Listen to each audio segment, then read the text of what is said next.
ಅಪಾಯದ ಅಡಿಯಲ್ಲಿ ಮಕ್ಕಳ ಭವಿಷ್ಯ. ಸರ್ಕಾರಿ ಶಾಲೆಗಳ ಸ್ಥಿತಿಗತಿ ಹೇಗಿದೆ? ಸರ್ಕಾರಿ ಶಾಲೆಗಳಿಗೆ ಕಾಯಕಲ್ಪ ಯಾವಾಗ? ಇದು ಸರ್ಕಾರಿ ಶಾಲೆ ಉಳಿಸಿ ನ್ಯೂಸ್ 18 ನ ಅಭಿಯಾನ.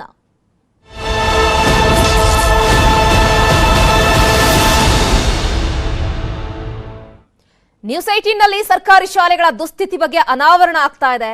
ಬಿದ್ದು ಹೋಗುವಂತಿವೆ ಕೆಲವೊಂದಿಷ್ಟು ಶಾಲೆಗಳ ಕಟ್ಟಡಗಳು. ಪ್ರಾಣ ಭಯದಲ್ಲೇ ಮಕ್ಕಳು ಪಾಠ ಕೇಳಬೇಕಾಗಿರುವಂತಹ ಪರಿಸ್ಥಿತಿ ಇದೆ. ಹಾಗಾಗಿ ನ್ಯೂಸ್ 18 ನಲ್ಲಿ ಸರ್ಕಾರಿ ಶಾಲೆಗಳ ಅಧ್ವಾನದ ಬಗ್ಗೆ, ಯಾವ ರೀತಿಯಾಗಿ ಬಿದ್ದು ಹೋಗುವಂತಹ ಸ್ಥಿತಿಯಲ್ಲಿದೆ ಅನ್ನೋದ್ರ ಬಗ್ಗೆ ಕಂಪ್ಲೀಟ್ ಆಗಿ ಬೆಳಕು ಚೆಲ್ಲುವಂತಹ ಕೆಲಸವನ್ನ ನ್ಯೂಸ್ 18 ಮಾಡ್ತಾ ಇದೆ. ಇನ್ನು ಗದಗದಲ್ಲಿ ಶಾಲಾರಂಭ ಆದ್ರೂ ಕೂಡ ಶಾಲಾ ಕೊಠಡಿಗಳಿಗೆ ಇದುವರೆಗೂ ಕೂಡ ಮುಕ್ತಿ ಅನ್ನೋದೇ ಸಿಕ್ಕಿಲ್ಲ ಅಂತ ಅನ್ನಿಸ್ತಾ ಇದೆ. ಒಂದ್ ಕಡೆ ಇವತ್ತಿನಿಂದ ಶಾಲೆಗಳೆಲ್ಲ ಕೂಡ ಪ್ರಾರಂಭ ಆಗ್ತಾ ಇದೆ. ಆದ್ರೆ 147 ವರ್ಷದ ಹಳೆಯ ಸರ್ಕಾರಿ ಶಾಲೆಯಲ್ಲಿ ಇನ್ನೂ ಕೂಡ ವ್ಯವಸ್ಥೆಗಳು ಸರಿಯಾಗಿಲ್ಲ. ಲಕ್ಷ್ಮೇಶ್ವರದ ಸರ್ಕಾರಿ ಹೆಣ್ಣು ಮಕ್ಕಳ ಶಾಲೆಯಲ್ಲಿ ಕೊಠಡಿಗಳ ಕೊರತೆ ದೊಡ್ಡ ಮಟ್ಟದಲ್ಲಿದೆ. 13 ಕೊಠಡಿಗಳ ಪೈಕಿ 9 ಕೊಠಡಿಗಳು ಸಂಪೂರ್ಣ ಹಾಳಾಗೋಗಿದ್ದಾವೆ. 1ರಿಂದ 7ನೇ ಕ್ಲಾಸ್ವರೆಗೂ ಕೂಡ ಇರೋದು ಕೇವಲ 4 ಕೊಠಡಿಗಳು. 1876ರಲ್ಲಿ ಸ್ಥಾಪನೆಯಾದಂತಹ ಶಾಲೆ ಇದು ಅವ್ಯವಸ್ಥೆಯ ಆಗರ ಆಗ್ಬಿಟ್ಟಿದೆ. ಮಕ್ಕಳು ಪ್ರತಿನಿತ್ಯ ಗೋಳಾಟವನ್ನ ನಡೆಸುವಂತಹ ಪರಿಸ್ಥಿತಿ ಇದೆ. ನೋಡಿ, ಸರ್ಕಾರಿ ಮಾದರಿ ಕನ್ನಡದ ಹೆಣ್ಣು ಮಕ್ಕಳ ಪ್ರಾಥಮಿಕ ಶಾಲೆ ಗದಗದ ಲಕ್ಷ್ಮೇಶ್ವರ ಭಾಗದಲ್ಲಿರುವಂತಹ ಇತಿಹಾಸ ಉಳ್ಳಂತಹ ಶಾಲೆ ಇದು. ಆದ್ರೆ ಇದುವರೆಗೂ ಕೂಡ 147 ವರ್ಷ ಹಳೆಯ ಸರ್ಕಾರಿ ಶಾಲೆ ಅನ್ನೋ ಹೆಸರು ಮಾತ್ರ ಇದೆ. ಆದ್ರೆ ಸರಿಯಾದಂತಹ ವ್ಯವಸ್ಥೆಗಳಿಲ್ಲ, ಕೂರೋದಕ್ಕೆ ಕೊಠಡಿಗಳ ವ್ಯವಸ್ಥೆ ಇಲ್ಲ, ಹಂಚುಗಳೆಲ್ಲ ಕೂಡ ಬಿದ್ದು ಹೋಗಿದೆ. ಈಗ ಆಲ್ರೆಡಿ ಇನ್ನೂ ಕೂಡ ಮಳೆ ಬಂತು ಅಂತ ಹೇಳಿದ್ರೆ ಯಾವಾಗ ಸಂಪೂರ್ಣವಾಗಿ ಹಾಳಾಗುತ್ತೋ ಅನ್ನೋ ಆತಂಕದಲ್ಲೇ ಮಕ್ಕಳು ಪಾಠ ಕೇಳಬೇಕಾಗಿರುವಂತಹ ದುಸ್ಥಿತಿ ಇದೆ. ನಮ್ಮಲ್ಲಿ ಶಿಥಿಲಾವಸ್ಥೆ ಕೊಠಡಿಗಳು ಇಲ್ಲ. ಆಲ್ರೆಡಿ ಕೆಡವಿ ಒಂದು ಕಟ್ಟಲಿಕ್ಕೆ ನಾವು ಆದೇಶಕ್ಕೆ 120 ಕೊಠಡಿಗಳು ವಿವೇಕ ಕೊಠಡಿಗಳ ಕನ್ಸ್ಟ್ರಕ್ಷನ್ ಆಗ್ತಾ ಇದೆ. ಅಂಥ ಕೊಠಡಿಗಳು ನಾವು ಗಮನಕ್ಕಿಲ್ಲ. ಇವತ್ತು ನಾವು ಕ್ಷೇತ್ರ ಶಿಕ್ಷಣಾಧಿಕಾರಿಗಳಿಗೆ ಮಾನ್ಯ ಸಚಿವರು ಸೂಚನೆ ಮೇರೆ ಕೊಡ್ತಾ ಇದ್ದೇವೆ. ಅಂಥ ಕೊಠಡಿಗಳೇನಾದ್ರು ಇದ್ದಲ್ಲಿ ಸ್ಥಳೀಯ ಪ್ರಾಧಿಕಾರಿಗಳು ಹಿಡ್ಕೊಂಡು ಅವುಗಳನ್ನು ಕೆಡತಕ್ಕಂಥ ಕೆಲಸಗಳನ್ನು ಮಾಡಲಿಕ್ಕೆ ನಾವು ಸೂಚನೆ ಕೊಟ್ಟಿದ್ದೇವೆ. ಇದಲ್ಲದೇ ನಮ್ಮ ಗದಗ ಜಿಲ್ಲೆಯಲ್ಲಿ ಎಲ್ಲ KPI ಶಾಲೆಗಳಿಗೂ ಕೂಡ ಸ್ವತಂತ್ರವಾಗಿರ್ತಕ್ಕ ಕಟ್ಟಡ ನಿರ್ಮಾಣಕ್ಕೆ ಅನುದಾನ ಬಂದಿದೆ. ಅದು ಕೆಲಸ ಕೂಡ ನಡೀತಾ ಇದೆ. 2 RMSA ಸ್ಕೂಲ್ಗಳಿಗೆ ಅನುದಾನ ಬಂದಿದೆ. ಅದು ಕೂಡ ಕಟ್ಟಡದ ಕಾಮಗಾರಿ ಕೆಲಸಗಳು ನಡೀತಿದೆ. ಬನ್ನಿ, ಬಗ್ಗೆ ಮತ್ತಷ್ಟು ಮಾಹಿತಿನ ಕೊಡ್ಲಿಕ್ಕೆ ನೇರ ಸಂಪರ್ಕದಲ್ಲಿ ಜಾಯ್ನ್ ಆಗ್ತಾ ಇದ್ದಾರೆ ನಮ್ಮ ಪ್ರತಿನಿಧಿ ಸಂತೋಷ್. ಹೇಳ್ಕೊಳ್ಳಿಕ್ಕೆ 147 ವರ್ಷಗಳ ಇತಿಹಾಸ ಉಳ್ಳಂತಹ ಶಾಲೆ, ಆದ್ರೆ ಮಕ್ಕಳಿಗೆ ಕೂರ್ಲಿಕ್ಕೆ ಕೊಠಡಿಯೇ ಇಲ್ಲ ಅಂತ ಹೇಳಿದಾಗ ಎಂತಹ ದುಸ್ಥಿತಿ ಇದು? ಇದುವರೆಗೂ ಕೂಡ ಸಂಬಂಧಪಟ್ಟವ್ರು ಯಾರು ಕೂಡ ತಿರುಗಿ ನೋಡಿಲ್ವಾ ಹೇಗೆ ಅಂತ? ಹೌದು ಶ್ರುತಿ, ಗದಗ ಜಿಲ್ಲೆಯ ಲಕ್ಷ್ಮೇಶ್ವರ ಪಟ್ಟಣದಲ್ಲಿರತಕ್ಕಂಥ ಹೆಣ್ಣು ಮಕ್ಕಳ ಶಾಲೆಯ ಒಂದು ದುಸ್ಥಿತಿ ಇದು. ಆ ಶಾಲೆಯಲ್ಲಿ ಸುಮಾರು ಈಗಾಗಲೇ ಅದು ಶಾಲೆ ಸ್ಥಾಪನೆಯಾಗಿ 1876 ಸ್ಥಾಪನೆ ಆಗಿರ್ತಕ್ಕಂಥ ಶಾಲೆ. ಇದು ಐತಿಹಾಸಿಕ ಹಿನ್ನೆಲೆಯನ್ನು ಕೂಡ ಹೊಂದಿರತಕ್ಕಂಥದ್ದು. ಯಾಕಂತಂದ್ರೆ ಸುಮಾರು ಈಗಾಗಲೇ ಆ ಶಾಲೆಯಲ್ಲಿ 13 ಕೊಠಡಿಗಳಿದ್ದು ಅದರಲ್ಲಿ ಸುಸಜ್ಜಿತವಾಗಿರ್ತಕ್ಕಂಥ ಕೊಠಡಿಗಳಿಗೂ ಮಾತ್ರ ಈಗ 4. ಇನ್ನೂ ಅಲ್ಲಿ ಬೇಕಾಗಿರ್ತಕ್ಕಂಥವು ಸುಮಾರು 5ರಿಂದ 6 ಕೊಠಡಿಗಳು ಬೇಕಾಗಿವೆ. ಆದ್ರೆ ಇದುವರೆಗೆ ಅಧಿಕಾರಿ ವರ್ಗ ಆ ಕೊಠಡಿಗಳನ್ನ ದುರಸ್ತಿ ಮಾಡಿ ಆ ವಿದ್ಯಾರ್ಥಿಗಳಿಗೆ ಅನುಕೂಲ ಮಾಡಿಕೊಡುವ ಕೆಲಸ ಇದುವರೆಗೆ ಆಗಿಲ್ಲ. ಹೀಗಾಗಿ ಸಾಕಷ್ಟು ಮಕ್ಕಳು ಕೂಡ ಗೋಳಾಡುವ ಪರಿಸ್ಥಿತಿ ಅಲ್ಲಿ ನಿರ್ಮಾಣವಾಗಿದೆ.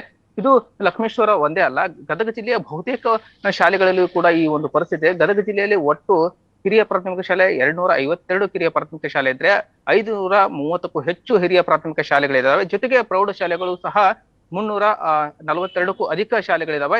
ಇಂತಹ ಶಾಲೆಗಳಲ್ಲಿ ಬಹುತೇಕ ಶಾಲೆಗಳಲ್ಲಿ ಕೊಠಡಿಗಳ ಸಮಸ್ಯೆ ಜೊತೆಗೆ ಶಿಕ್ಷಕರ ಕೊರತೆ ಇರೋದ್ರಿಂದ ಈಗಾಗಲೇ ಶಾಲೆ ಸಹ ಆರಂಭಗಳಾಗಿದ್ದಾವೆ. ಆರಂಭವಾದ್ರೂ ಕೂಡ ಇದುವರೆಗೆ ಆ ಸಮಸ್ಯೆಗಳನ್ನ ಬಗೆಹರಿಸುವ ನಿಟ್ಟಿನಲ್ಲಿ ಕೆಲಸವನ್ನ ಮಾಡ್ಬೇಕಾದಂತ ಅಧಿಕಾರಿ ವರ್ಗ ಇದುವರೆಗೆ ಮಾಡ್ತಾ ಇಲ್ಲ. ಜೊತೆಗೆ ಈಗಾಗಲೇ ಹೊಸ ಸರ್ಕಾರ ಬಂದಿದೆ, ನೂತನ ಸರ್ಕಾರ ಬಂದಿದೆ. ಇದಾದ್ರೂ ಕೂಡ ಮಾಡಿ ಈ ಮಕ್ಕಳ ಗೋಳಾಟಕ್ಕೆ ಒಂದು ಮುಕ್ತಿ ನೀಡುತ್ತಾ ಎಂಬುದನ್ನು ಕಾದು ನೋಡ್ಬೇಕಿದೆ ಶ್ರುತಿ.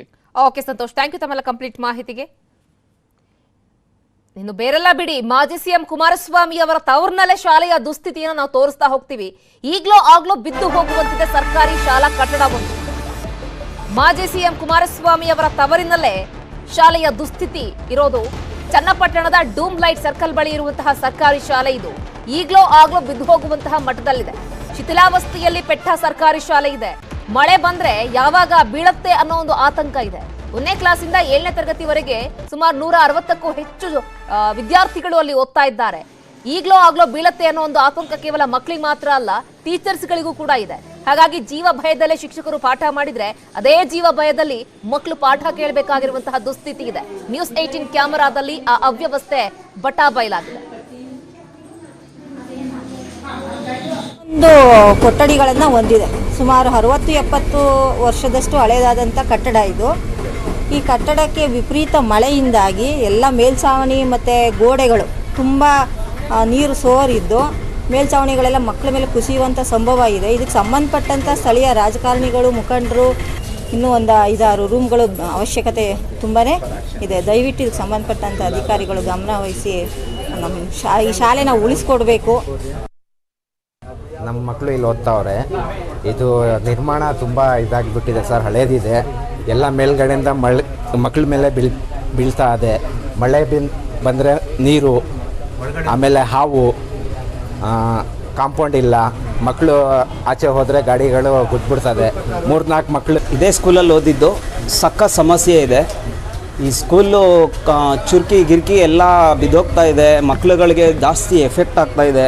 ಆದ್ದರಿಂದ ಹಿಂದೆಗಡೆ ಗ್ರೌಂಡು ರೆಡಿ ಮಾಡಿಲ್ಲ, ಮಾಡ್ತೀನಿ ಅಂತ ಸುಮ್ಮನೆ ಎಲ್ಲ ಕಸ ಎಲ್ಲ ತಂದು ಹಾಕ್ತಾ ಇದ್ದಾರೆ, ಅದು ಇದು ಎಲ್ಲ.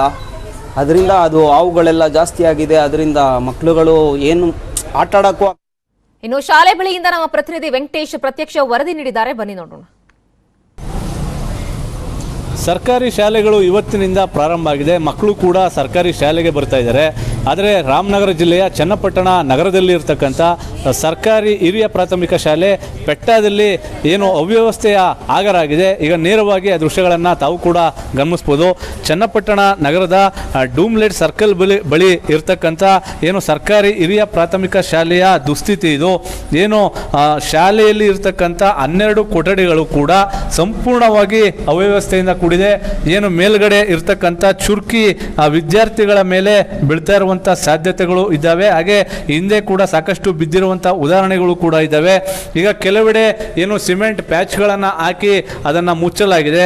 ಆದರೂ ಕೂಡ ಈ ಒಂದು ಸರ್ಕಾರಿ ಶಾಲೆಯಲ್ಲಿ ಕಳೆದ ಏನು 7-8 ವರ್ಷಗಳಿಂದಲೂ ಕೂಡ ಇದೇ ಪರಿಸ್ಥಿತಿ ಇದ್ರೂ ಕೂಡ ಏನು ಸ್ಥಳೀಯ ಜನಪ್ರತಿನಿಧಿಗಳು ಹಾಗೆ ಸಂಬಂಧಪಟ್ಟ ಅಧಿಕಾರಿಗಳು ಈ ಒಂದು ಶಾಲೆಯನ್ನ ಅಭಿವೃದ್ಧಿ ಮಾಡುವಲ್ಲಿ ಯಾವುದೇ ಒಂದು ಕ್ರಮವನ್ನು ವಹಿಸಿಲ್ಲ. ಈಗ ಗಮನಿಸಬಹುದು, ಏನು ವಿದ್ಯಾರ್ಥಿಗಳು ಇದೇ ಏನು ದುಸ್ಥಿತಿ ಕಂಡಿರುವಂತ ಶಾಲೆಯ ಕೊಠಡಿಯಲ್ಲಿ ಕುಳಿತು ವಿದ್ಯಾಭ್ಯಾಸವನ್ನ ಮಾಡ್ತಾ ಇರುವಂತದ್ದು. ಆದರೆ ಸಂಬಂಧಪಟ್ಟಂತ ಜನಪ್ರತಿನಿಧಿಗಳು ಹಾಗೆ ಅಧಿಕಾರಿಗಳು ಈ ಶಾಲೆಯನ್ನ ಸಂಪೂರ್ಣವಾಗಿ ನಿರ್ಲಕ್ಷ್ಯವನ್ನ ಮಾಡಲಾಗಿದೆ. ಏನು 1ರಿಂದ 7ನೇ ತರಗತಿವರೆಗೂ ವಿದ್ಯಾರ್ಥಿಗಳು ಇಲ್ಲಿ ವ್ಯಾಸಂಗವನ್ನ ಮಾಡ್ತಾರೆ. ಸುಮಾರು 160ಕ್ಕೂ ಹೆಚ್ಚು ವಿದ್ಯಾರ್ಥಿಗಳು ಇಲ್ಲಿ ವ್ಯಾಸಂಗವನ್ನ ಮಾಡ್ತಾರೆ. ಈ ಕಟ್ಟಡದ ದುಸ್ಥಿತಿಯನ್ನ ಗಮನಿಸಬಹುದು. ಏನು ಕಟ್ಟಡದ ಮೇಲ್ಭಾಗದಲ್ಲಿ ಸಂಪೂರ್ಣವಾಗಿ ಬಿರುಕು ಬಿಟ್ಟಿದೆ. ಇದು ಯಾವ ಸಂದರ್ಭದಲ್ಲಾದರೂ ಕೂಡ ವಿದ್ಯಾರ್ಥಿಗಳ ಮೇಲೆ ಬೀಳುವಂತ ಸಾಧ್ಯತೆಗಳು ಹೆಚ್ಚಾಗಿದ್ದಾವೆ. ಹಿಂದೆ ಕೂಡ ಸಾಕಷ್ಟು ಬಾರಿ ಅನಾಹುತಗಳು ಕೂಡ ಆಗಿದ್ದೇವೆ ಎನ್ನುವಂತ ಮಾಹಿತಿ ಕೂಡ ಲಭ್ಯ ಆಗ್ತಾ ಇದೆ.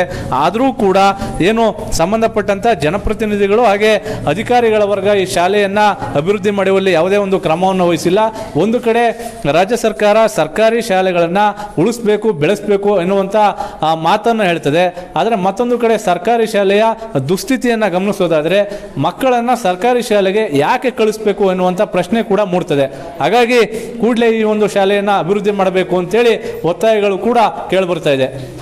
ವೆಂಕಟೇಶ್ ಪ್ರಭು, ನ್ಯೂಸ್ 18, ರಾಮನಗರ.